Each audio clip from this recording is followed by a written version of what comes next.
Olá pessoal, professora Michele de inglês da plataforma Gonçalves Dias, mais uma vez aqui com vocês para tratar da língua inglesa, para oferecer conhecimento em relação ao nosso currículo e aquilo que está sendo planejado para as aulas de vocês. Nós estamos fazendo parte do projeto de atividades curriculares complementares para ajudar vocês nesse processo de aprendizagem.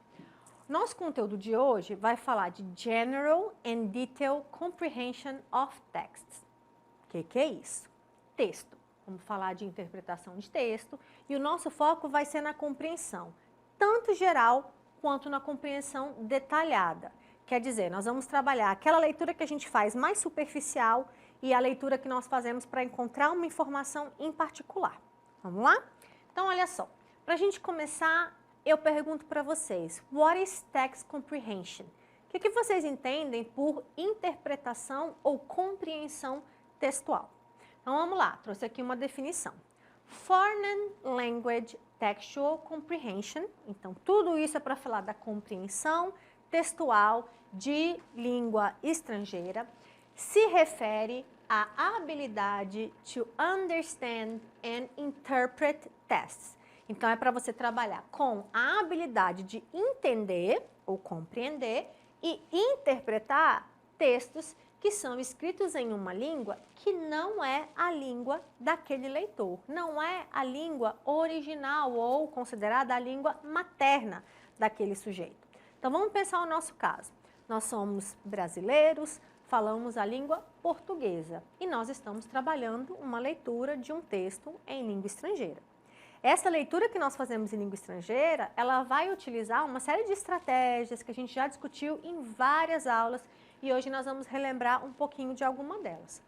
This skill, quer dizer, essa habilidade de você trabalhar com compreensão textual, is essential for effective communication in reading and writing situations.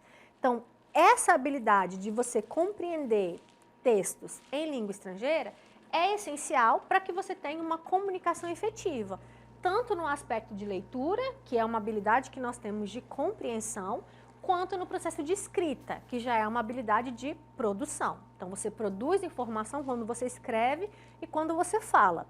E você compreende informação quando você lê e quando você ouve. Então, são as 4 habilidades comunicativas que nós vamos trabalhar e que nós trabalhamos constantemente nas nossas aulas. Isso aqui pensando no universo de uma segunda língua, mas nós também fazemos isso o tempo todo na nossa língua materna, em língua portuguesa. No caso, vocês, terceira série, que vão fazer provas do Enem, a gente trabalha com a nossa habilidade comunicativa e a habilidade de compreensão textual o tempo todo, por exemplo, quando você vai se preparar ou quando você for realizar a prova do Enem, a prova da UEMA, esses processos seletivos que fazem parte do cotidiano dos estudantes. Textual comprehension, essa compreensão textual em uma língua estrangeira, involves several steps and skills, vários passos e várias habilidades. A primeira delas, decoding, que é a decodificação. É você dar sentido para aquelas letras, para aquela junção de letras que formam palavras, termos que você vai observar dispostos em um texto. General comprehension é essa compreensão global. Então, aquela compreensão mais generalizada que você faz de um texto. Cultural context é o contexto cultural. Aqui você mistura um pouco daquilo que você sabe com aquilo que você está lendo, tentando se familiarizar entre os dois conhecimentos. Detailed comprehension é a compreensão mais detalhada. Daqui a pouco nós vamos falar da diferença entre esses dois pontos. E, por fim, algo que faz parte da nossa aprendizagem, que faz parte das nossas aulas, vocabulary and grammar, vocabulário e gramática. Quanto mais conhecimento de palavras você tem, mais fácil é para você entender um texto em inglês. Quanto mais conhecimentos gramaticais você tem, mais facilidade você vai ter para entender, por exemplo, as estruturas que ajudam a organizar aquela língua. Compreensão geral, general comprehension, né? Essa compreensão mais generalizada. Involves understanding the overall message. Então, esse tipo de leitura, ela vai permitir que você faça e obtenha um conhecimento da mensagem mais geral, Tem um termo em inglês que significa overview, é você fazer um sobrevoo, ter uma visão geral sobre alguma coisa. É através dessa leitura geral aqui que você identifica main ideas, as ideias principais do texto. Overall context, o contexto geral que aquele texto oferece, sem, without, sem focar em detalhes específicos. Essa leitura mais geral que você utiliza ou que você realiza, permite o leitor a entender the big picture. O que é big picture? A grande imagem. É você ter essa visão geral do que aquele texto está tratando. Então, por exemplo, você olha o texto e ao observá-lo superficialmente, você já identifica o assunto dele, do que ele trata. Isso seria essa visão geral. Main themes, quais são os temas principais que aquele texto apresenta, tá bom? Então, isso seria a ideia da leitura geral. Então, eu respondo algumas perguntas. Por exemplo, what is the main idea? Qual é a ideia principal dessa passagem? What is the overall tone of the text? Qual é o tom que esse texto aborda? Então, por exemplo, será que ele está fazendo uma crítica? Será que ele está concordando? Será que ele está discordando daquela temática? Será que os argumentos são a favor, são contra? Então, isso você vai perceber através dessa leitura generalizada. What is the text about? Sobre o que esse texto fala? What message is the author trying to convey?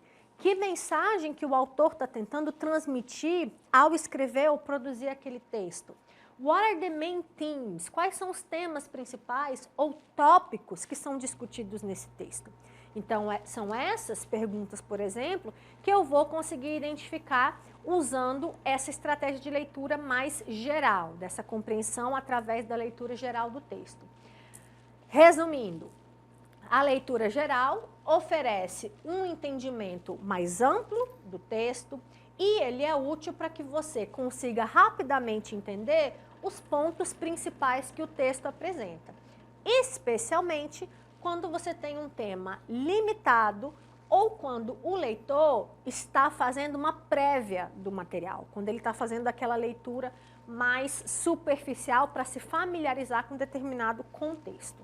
Bom, já a Detailed Comprehension, que é essa leitura ou essa compreensão mais detalhada, ela vai trazer para nós, por outro lado, esse on the other hand, quer dizer, da outra forma, requires a deeper understanding of the text.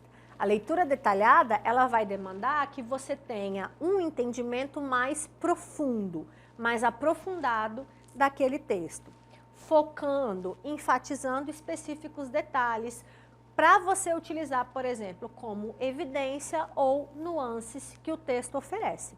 Então, aqui na leitura detalhada, a gente não vai fazer aquela visão geral do texto. A gente vai procurar detalhes, vai procurar coisas específicas. Por isso que ela tem esse nome detailed. Detail vem de detalhe, tá? Olha as perguntas, por exemplo, que eu posso encontrar ao fazer uma leitura detalhada. Então, por exemplo, what does the author mean by? Então, eu pego alguma coisa específica do texto e aí eu pergunto, o que o autor quis dizer com isso? Com essa passagem aqui? Com esse termo, por exemplo? Tá? Então, é eu pegar ou uma frase do texto, uma palavra do texto e tentar entender aquele ponto em particular. What are the main points discussed in paragraph tal? Então, qual é o ponto ou os pontos principais que são discutidos no parágrafo 3 do texto? Então, é aquela leitura que eu vou ter que ir lá no terceiro parágrafo para que eu consiga fazer uma leitura daquele ponto que foi destacado. What are the implications of in the text? Então, quais são as implicações de tal coisa para o texto? Então, é eu pensar em detalhes que esse texto me ofereceu e fazer uma análise desse detalhe no contexto que é apresentado. Então, olha que, por exemplo, quando eu penso, de novo citando o Enem, eu tenho dois tipos de questões que eu posso encontrar. Tem aquelas questões que, para você responder, você vai precisar da leitura mais detalhada. Então, eu lembro de uma questão que perguntava assim, por exemplo, em relação às vivências do autor, o que nós podemos afirmar desse texto? Então, olha como é um enunciado amplo. Você tinha que ler o texto como um todo, fazer uma leitura geral dele, para entender do que estava falando. E nesse caso era sobre a comunidade cubana, que estava integrada nos Estados Unidos. Outro tipo de questão são aquelas questões pontuais. Então tem um cartoon que eu lembro, uma questão que caiu no Enem, que pergunta especificamente sobre uma expressão idiomática. O que é a expressão at odds with ou at odds with significa? Para que essa expressão é utilizada? Então, olha que são dois tipos de questão que trabalham com leituras e abordagens diferentes. Resumindo, o que é a compreensão detalhada? É esse tipo de compreensão que envolve uma leitura e uma análise mais detalhada do conteúdo que está sendo apresentado, onde o leitor vai examinar pontos ou detalhes específicos para amparar, para suportar, né, as evidências, os argumentos e as nuances apresentadas pelo texto, certo? Então, olha que os dois têm abordagens diferentes, apesar dos dois se referirem à leitura e compreensão textual. Tanto a leitura geral quanto a detalhada em inglês envolvem uma variedade de conteúdos gramaticais e também esses conteúdos gramaticais podem te ajudar nesse processo de compreensão textual. Então é aquela ideia, se você conhece o vocabulário, se você conhece as regras de gramática, você vai ter mais facilidade com os processos de leitura. Aqui eu destaquei para vocês alguns desses conteúdos gramaticais que são importantes. São só esses, professora? Não, pessoal, tem vários conteúdos gramaticais que vocês estudam na primeira série, na segunda série, na terceira série de língua inglesa e que vocês também estudaram no ensino fundamental. Mas aqui eu separei os principais, considerando que a gente tem classes gramaticais que são consideradas abertas e classes gramaticais que são consideradas fechadas. O que é uma classe gramatical aberta, professora? É aquela classe gramatical que permite alterações. Então, por exemplo, um substantivo pode virar um verbo, que pode virar um adjetivo ou um advérbio. Então, ela é uma classe gramatical, é um tipo de palavra que tem essa possibilidade da derivação, por exemplo. Já no caso, classe gramatical fechada, é quando a palavra não pode ser modificada, não tem alteração na morfologia dela. Por exemplo, verbos. Verbos são classes gramaticais abertas, você pode ter flexões desses verbos. Então, esse conteúdo aqui se refere aos diferentes tempos verbais. Presente simples, passado simples, futuro e assim por diante. Sentence structures, as estruturas de sentenças. Como se organizam frases afirmativas, interrogativas e negativas em diferentes tempos verbais. Bom?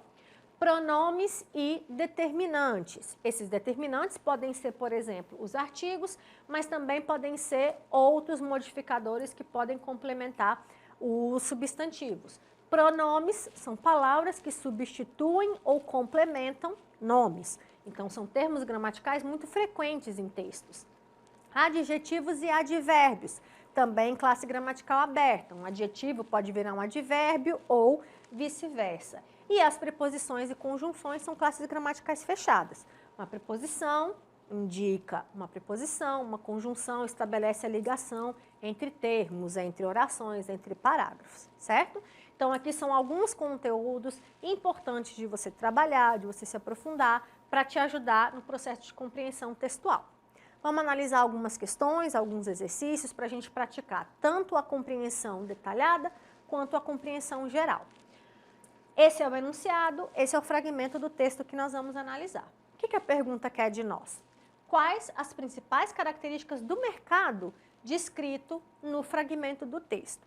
Nós temos opção tranquilo e deserto, caótico e barulhento, sereno e tranquilo, moderno e limpo ou vazio e sem movimento. Então, vamos para o texto para a gente poder analisar. Nesse caso, como seria a nossa leitura? Será que é a leitura detalhada ou a leitura geral? Tá. Aqui, como a gente está buscando uma informação especificamente sobre o mercado, sobre as características do mercado, e é um fragmento de um texto, não é um texto inteiro, a gente acaba fazendo a leitura detalhada, porque a gente tem essa possibilidade de analisar o texto na íntegra. Então, eu tenho the bustling marketplace. Bustling é uma palavra diferente, talvez você ainda não tenha visto. Esse bustling quer dizer movimentado, agitado. Lugar do mercado, was alive with activity. Estava vivo com atividades. As vendors call out their wares and shoppers haggler for the best prices. Então, ele está descrevendo os vendedores que ficam chamando a atenção das pessoas e dos outros lojistas para que eles possam buscar os melhores preços. Então, imagina, por exemplo, você indo numa feira. E aí você tem os vários feirantes que estão oferecendo o mesmo produto, cada um com um diferencial, tentando atrair diferentes clientes. The air was filled with the scent of spices. O ar estava cheio de essência, né, de cheiro de especiarias. And cooking food, e o preparo da comida, da alimentação, pessoas cozinhando, creating a sensory overload, criando uma sobrecarga sensorial. Essa palavrinha over aqui, quando ela é um prefixo, ela quer dizer excesso. Overdose é a dose em excesso de alguma coisa. Então, overload seria essa sobrecarga. Ou seja, com base nos adjetivos que a gente observou apresentados no texto, nós observamos que aquele mercado não estava tranquilo, ele não estava vazio, ele estava caótico, um monte de gente gritando, e ele estava barulhento. Bom, vamos para mais uma questão. Outro fragmento para a gente analisar, e aí nós temos como pergunta: qual é o sentimento, então qual é o tom que está sendo expresso pela personagem no texto? Será que ela está triste, está frustrada, está grata, está desesperada ou está com aversão a alguma coisa? As the sun set over the horizon, então quando o sol se pôs no horizonte, Jason watched the colors blend together in the sky. Então, o Jason olhava as cores no céu que estavam se unindo, né, que estavam se misturando. Shades, tons of orange, pink and purple. Tons de laranja, de rosa e de roxo. Painted the clouds, pintavam as nuvens. Creating a breathtaking sight, criando uma atmosfera ou um sentimento de breathtaking, quer dizer, a pessoa ficou até sem ar, de tão extasiado, de tão emocionado com aquela paisagem. He couldn't help, não podia deixar de se sentir grateful for the moments like this, por momentos como esse. Então, olha que eu tenho como sentimento, como tom desse texto, o sentimento de gratidão. Eu estou traduzindo o texto com vocês, na íntegra, em grande parte, para que vocês tenham ideia geral do texto. Mas para você responder, você pode usar aquela ideia de você encontrar pelo enunciado o que você tem que procurar. Então, o foco da pergunta era o sentimento. Eu tenho aqui no último parágrafo o que ele estava se sentindo, certo? Mais uma pergunta. Aqui, essa já foi. A próxima, que nós temos um cartoon. Cartoon é um tipo de texto que mistura tanto linguagem verbal quanto não verbal, normalmente com o objetivo de fazer uma crítica a alguma coisa que afeta a sociedade, alguma coisa que seja relevante para a comunidade. Levando em consideração os elementos verbais, quer dizer, as palavras, o texto, e os não verbais do cartoon, podemos inferir uma crítica. Aí eu tenho letra A, falta de espaço público, falta de sinalização em áreas de lazer, o uso excessivo de equipamentos digitais, a ausência de estímulos para interação social ou a pouca criatividade das crianças e dos jovens. Então, eu volto para o cartoon e aí eu vou analisar. O enunciado pediu para eu considerar as duas coisas. O que eu tenho de elemento visual? Uma placa chamando atenção para caution, cuidado, children playing, crianças estão brincando. Essa seria a mensagem. O que eu tenho de elemento visual? Um parquinho que está vazio, uma quadra, né, um espaço, uma cesta de basquete que não está sendo usada e todas as crianças, cada um no seu universo, focado no seu dispositivo eletrônico. Então, qual é a crítica que esse cartoon está oferecendo? Justamente sobre o uso excessivo e como esse uso excessivo impacta a brincadeira das crianças. Próxima questão, de acordo com o texto, quais são alguns dos impactos da Revolução Industrial? Então, olha a leitura detalhada aqui, ou a compreensão detalhada. falando de impacto da Revolução Industrial. Vou procurar. Onde é que está falando de impacto? Onde é que ele está falando da Revolução Industrial? O texto começa aqui. Quando que a Revolução Industrial começou, que foi lá no Reino Unido, no final do século XVIII, marcou um período de significante avanço tecnológico e mudanças sociais. Essa Revolução Industrial, que é esse IT aqui, levou para mecanização de processo, o processo de mecanização de produção, a urbanização e o surgimento de economias baseadas em fábricas. Então, o impacto, considerando as alternativas, foi a urbanização e a mecanização. É importante, quando vocês lerem o enunciado, observar também as opções de alternativa, para você poder voltar no texto com um olhar mais direcionado. E a nossa última questão dessa aula, nós temos aqui a realidade da Annie. O que a Annie encontrou quando ela abriu a porta? Então, olha que eu quero algo bem específico, leitura ou compreensão detalhada, enquanto nos primeiros textos, incluindo o cartoon, a gente fez a leitura mais generalizada, compreensão mais geral. Annie opened the door, ela abriu a porta, to find a package waiting for her. Ela encontrou um pacote esperando por ela. Esse pacote was wrapped, estava enrolado, paper brown, num papel marrom, and tied with a red ribbon. E estava com um laço vermelho. Professora, eu não conhecia essas palavras, mas você provavelmente conhece as cores brown, red.